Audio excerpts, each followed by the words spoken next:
పానీపూరి తింటే ఈ వ్యాధి వస్తుందట. జాగ్రత్తగా ఉండండి మరి. అసలు ఏంటి అదన్న పూర్తి వివరాలు తెలుసుకునే ముందు వీడియోనైతే పూర్తిగా చూడండి. అలాగే సబ్స్క్రైబ్ చేసుకోవడం మర్చిపోకండి. ప్రస్తుత బిజీ లైఫ్‌లోని ప్రశాంతంగా ఇంట్లో వంట చేసుకొని తినే భాగ్యం లేకపోయింది. ప్రస్తుతం జీవనశైలి, ఉద్యోగాల టైమింగ్ దృష్ట్యా అయితే అసల టైమే చాలామంది బయటే తినేస్తూ ఉంటారు. ఈ క్రమంలోని మహానగరంలోని ఫాస్ట్ ఫుడ్స్ హోటల్స్ అని, అలాగే రెస్టారెంట్లు, చిరుబండ్ల వద్ద ఏ టైంలో అయినా సరే చూసినా సరే రద్దీగానే ఉంటుంది. అయితే ప్రస్తుతం కల్తీ ఆహారాలకు అడ్డాగా హైదరాబాద్ అయితే మారిపోతుంది. ఆరోగ్యాన్ని పట్టించుకోకుండా లాభం కోసం దందా నిర్వహిస్తున్నారు. అయితే ఇటీవల హైదరాబాద్‌కు చెందిన ఒక 22 ఏళ్ల సాఫ్ట్‌వేర్ ఉద్యోగి పానీపూరి తిని నెల రోజుల పాటు ఆసుపత్రి పాలయ్యాడు.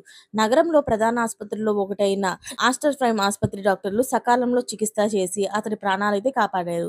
ఈ ఘటనపై ఆస్టర్ ప్రైమ్ ఆసుపత్రి వైద్యులైతే మాట్లాడుతూ, ఓ యువకుడు తమ దగ్గరికి వచ్చాడని, అతడి కళ్ళు, చర్మం పసుపు రంగులో మారిపోయింది. కామెర్లు వచ్చాయి. కడుపులో నొప్పి, వాంతులతో పాటుగా నీరసంగా ఉన్నాడు. అయితే మూత్రం ముదురు రంగులోని కూడా ఉండడం కారణాలుగా చెప్పారు.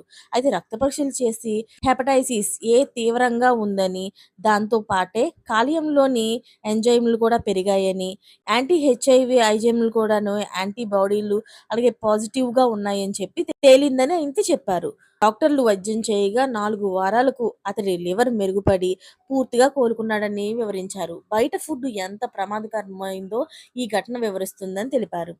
మరిన్ని లేటెస్ట్ అప్డేట్స్ కోసం ఛానెల్‌ని సబ్స్క్రైబ్ చేసుకోండి. Thanks for watching friends.